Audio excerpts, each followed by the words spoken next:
नुकसान हुआ, जिन्होंने पहला बयान यह दिया कि चूंकि बीजेपी ने अंत समय तक कंफ्यूजन दूर नहीं किया, सस्पेंस खत्म नहीं किया और इस वजह से नुकसान हुआ जेडीयू को। और आज जय कुमार सिंह के घर पर चूड़ा दही का भोज होता है, जिसमें बिहार के पूर्व डिप्टी सीएम सुशील मोदी और बीजेपी के दूसरे नेता पहुंच, क्योंकि रुपेश सिंह हत्याकांड मामले को लेकर उनके सहयोगी बीजेपी के लोग भी सवाल उठा रहे हैं, पर असर जाहिर तौर पर होगा। जेडीयू ये दावा कर रही है कि चिराग पासवान एनडीए से आउट कर दिए गए हैं, केंद्र की एनडीए में भी नहीं है। केसी त्यागी का बयान याद है ना।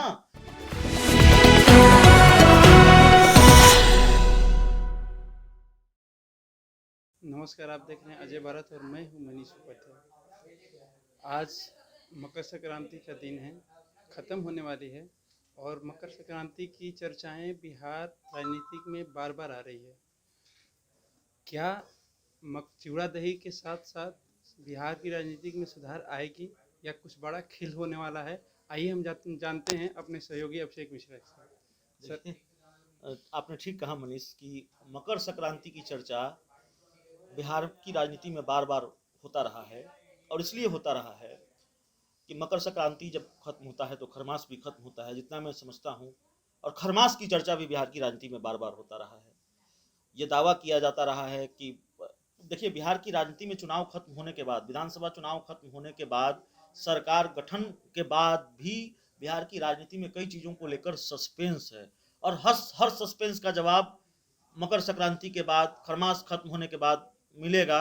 ऐसे कयास, ऐसी चर्चा रही है, ऐसी उम्मीद रही है। कैबिनेट विस्तार को लेकर जो सस्पेंस है, उस पर लगा ग्रहण छट नहीं रहा है, और उसको लेकर कहा जाता रहा है कि कैबिनेट विस्तार जो होगा वो खरमास के बाद होगा, यानी मकर संक्रांति के बाद होगा। दावा किया जाता है कि मकर संक्रांति के बाद जेडीयू टूट जाएगी, दावा किया जाता है कि मकर संक्रांति के बाद कांग्रेस के विधायक टूट जाएंगे, और दावा किया जाता है कि मकर संक्रांति के बाद आरजेडी के विधायक टूट जाएंगे, आरजेडी में भगदड़ मचेगी। तो मकर संक्रांति की मियाद तो आज खत्म हो गई, अब मकर संक्रांति आज खत्म होने को है। क्या वाकई बिहार की राजनीति में खेल होने वाला है, ये सवाल आपने पूछा। देखिए, बिहार की राजनीति में खेल तो होने वाला है, और क्या खेल होने वाला है मैं आपको समझाता हूं, अपने दर्शकों को समझाता हूं। एक कैबिनेट विस्तार बिहार में होना है नीतीश मंत्रिमंडल का, और एक कैबिनेट विस्तार दिल्ली में होना है मोदी मंत्रिमंडल का, और इन दोनों कैबिनेट विस्तार पर दोनों कैबिनेट विस्तार का बिहार की सियासत पर असर जाहिर तौर पर होगा। जेडीयू ये दावा कर रही है कि चिराग पासवान एनडीए से आउट कर दिए गए हैं, केंद्र की एनडीए में भी नहीं है। केसी त्यागी का बयान याद है ना। जेडीयू की राष्ट्रीय कार्यकारिणी की बैठक हुई थी और केसी त्यागी ने कहा था कि चिराग पासवान अब केंद्र की एनडीए का भी हिस्सा नहीं है, जिस तरीके से उन्होंने नुकसान पहुंचाया है। बीजेपी के शीर्ष नेतृत्व की तरफ से कोई बयान नहीं आया चिराग पासवान केंद्र की एनडीए का हिस्सा है या नहीं। चिराग पासवान चुप हैं। अरे चिराग पासवान तो रुपेश सिंह हत्याकांड मामले पर भी नहीं बोल रहे। चिराग पासवान कोरोना के इंतजामों को लेकर मुखर थे नीतीश कुमार के खिलाफ, जो चिराग पासवान बिहारी फर्स्ट की बात करते थे, और जो चिराग पासवान पुलियों को टूटने पर बोलते थे, वो चुप हैं। तो न तो चिराग पासवान की चुप्पी टूट रही है, न बीजेपी के शीर्ष नेतृत्व की चुप्पी टूट रही है। और अगर केंद्रीय मंत्रिमंडल का विस्तार होता है और उसमें चिराग पासवान को जगह मिलती है, जैसे कि जानकारी है हमारे पास, बीजेपी और लोजपा दोनों के अंदरूनी सूत्रों ने यह जानकारी दी है कि चिराग पासवान केंद्र में राज्य मंत्री बनाए जा सकते हैं। एमओएस का दर्जा, मिनिस्टर ऑफ स्टेट का दर्जा चिराग पासवान को मिलेगा। सवाल है, अगर ऐसा होता है तो क्या दोस्ती दरकेगी नहीं? जिस चिराग पासवान को किसी भी हाल में, जो चिराग पासवान नीतीश कुमार को और उनके नेताओं को फूटी आंख नहीं सुहा रहे एनडीए में, वो चिराग पासवान केंद्र की मंत्रिमंडल में जगह पा लेंगे। ऐसा कयास लगाया जा रहा है कि चूड़ा दही के साथ साथ बिहार राजनीति में कुछ बड़ा होने वाला है। देखिए, बिहार की राजनीति में क्या बड़ा होने वाला है वही तो मैं समझा रहा हूं। सवाल यह है कि आज जिस तरह से एक पुरानी रवायत थी एनडीए की कि वशिष्ठ नारायण सिंह जेडीयू के प्रदेश अध्यक्ष हुआ करते थे, उनके घर पर चूड़ा दही का भोज होता था। वशिष्ठ नारायण सिंह अब प्रदेश अध्यक्ष भी नहीं है, और आज चूड़ा दही का भोज उनके घर पर नहीं हुआ है। भोज किनके घर पर हुआ है? जय कुमार सिंह, पूर्व मंत्री हैं बिहार सरकार के और जेडीयू के नेता हैं।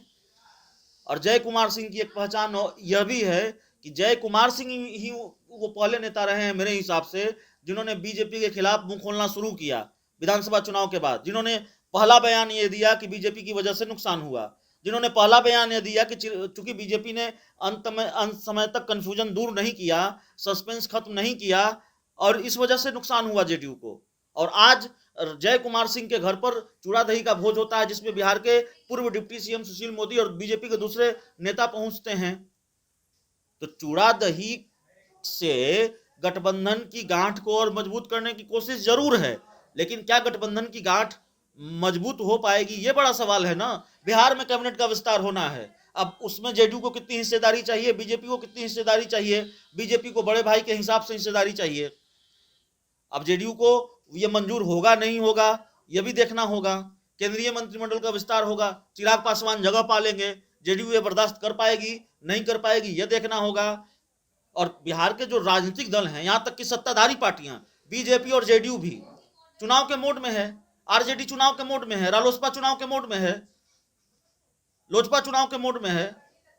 सत्ताधारी पार्टियां भले ही ये कह रही है कि सरकार 5 साल तक चलेगी, लेकिन सरकार चल कहां रही है? कौन से मंत्री रोज दफ्तर जा रहे हैं?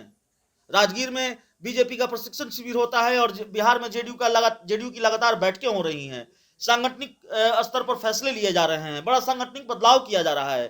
तो पार्टी से सरकार से ज्यादा संगठन पर जोर है, तो सरकार कहां चल रही है? तो जेडीयू भी चुनाव मोड में है, बीजेपी भी चुनाव मोड में है, और विपक्ष की तमाम पार्टियां चुनाव के मोड में है। जीतन राम मांझी अलग डिमांड कर रहे हैं कि हमको मंत्री पद भी चाहिए, एमएलसी की सीट भी चाहिए। आरजेडी ये दावा कर रही है, बार बार उकसा रही है जीतन राम मांझी को कि भाई देखिए आप ही पर तो टिकी है एनडीए की सरकार। और जीतन राम मांझी पहली बार एनडीए से अलग थोड़ी हुए हैं, वो एनडीए में ही थे, उसके बाद महागठबंधन में गए, फिर एनडीए में आ गए। मुकेश सहनी जो एक और अन्य मतलब महत्वपूर्ण सहयोगी दल है सरकार के हिसाब से, वीआईपी पार्टी, वो भी चार सीटें हैं उनकी, वो भी एनडीए में थे, फिर महागठबंधन में गए, फिर एनडीए में आ गए। तो दोनों नेता इधर उधर करते रहे हैं, और अगर इधर उधर हुआ तो सरकार पर असर पड़ेगा, सरकार गिर जाएगी। लेकिन सरकार इतनी जल्दी गिर जाएगी ये कह देना जल्दबाजी होगी।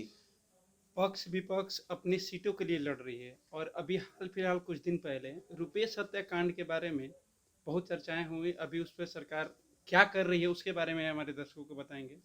देखिए, जाहिर तौर पर रुपेश सिंह हत्याकांड मामले ने नीतीश कुमार की मुश्किलें बढ़ा दी है, क्योंकि रुपेश सिंह हत्याकांड मामले को लेकर उनके सहयोगी बीजेपी के लोग भी सवाल उठा रहे हैं, और विपक्ष तो हमलावर हैं ही। कल ही तेजस्वी यादव ने कहा कि जब मैं सवाल उठाता हूं, आरजेडी सवाल उठाती है तो बीजेपी के नेता क्यों सवाल उठाते हैं? भाई बीजेपी तो सरकार में है, लेकिन बीजेपी तो सवाल उठा रही है। बीजेपी के नेता पहले भी सुशासन पर सवाल उठाते रहे। अरे बीजेपी के प्रदेश अध्यक्ष डॉक्टर संजय जायसवाल ने सवाल उठाया है भाई सुशासन पर।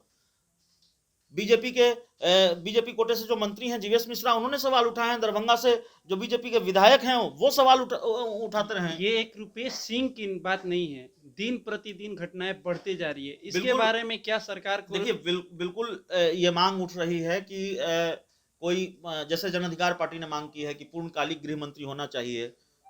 कई बार चर्चा यह भी होती है सोशल मीडिया पर कि बीजेपी के नेता अगर सवाल उठा रहे हैं तो क्या बीजेपी की नजर गृह मंत्रालय पर है? बीजेपी जो मंत्रालय नीतीश कुमार के पास है, नीतीश कुमार के पास आज से गृह मंत्रालय नहीं है, लंबे वक्त से है। और जहां तक मैं जानता हूं, जब से वो मुख्यमंत्री हैं तब से उनके पास गृह मंत्रालय उन्होंने किसी को दिया नहीं, वो पोर्टफोलियो उन्होंने अपने पास रखा। अब बीजेपी की नजर है। देखिए, लड़ाई क्यों, ये सवाल है कि बिहार में कोई बड़ा राजनीतिक खेल हो सकता है, हम इस चर्चा को खत्म करेंगे, लेकिन लड़ाई क्या है? लड़ाई 74 और 43 का है। बीजेपी की 74 सीटें हैं, बीजेपी बड़े भाई की भूमिका में है, और जेडीयू की 43 सीटें हैं। बीजेपी हर पल ये एहसास दिलाना चाहती है मुख्यमंत्री को कि 74 और 43 का जो फासला है वो फासला क्या है, और उस फासले की वजह से आपकी राजनीतिक हैसियत एनडीए में क्या है और सरकार में क्या है, और हम कितनी बड़ी हिस्सेदारी का दावा रखते हैं इस फासले की वजह से, इन 74 सीटों की वजह से। अब नीतीश कुमार को तो ऐसी आदत है नहीं, नीतीश कुमार अपने हिसाब से बीजेपी को ट्रीट करते रहे हैं। नीतीश कुमार तो यह तक तय करते रहे हैं कि बीजेपी की तरफ से स्टार प्रचारक कौन होगा, कौन प्रचार करने आएगा नहीं आएगा। तो नीतीश कुमार को अपने हिसाब से अपने सहयोगियों को ट्रीट करने की आदत है, लेकिन परिस्थितियां बदल चुकी है। बिहार में 2020 के चुनाव के बाद सत्ता नहीं बदली है, लेकिन सत्ता की सूरत बदल गई है। बीजेपी बड़े भाई की भूमिका में आ गई है, और बीजेपी बार बार एहसास दिला रही है मैं बड़ा भाई हूं। देखना होगा बिहार की राजनीति में कौन सा खेल होना बाकी है, लेकिन खेल तो होना है।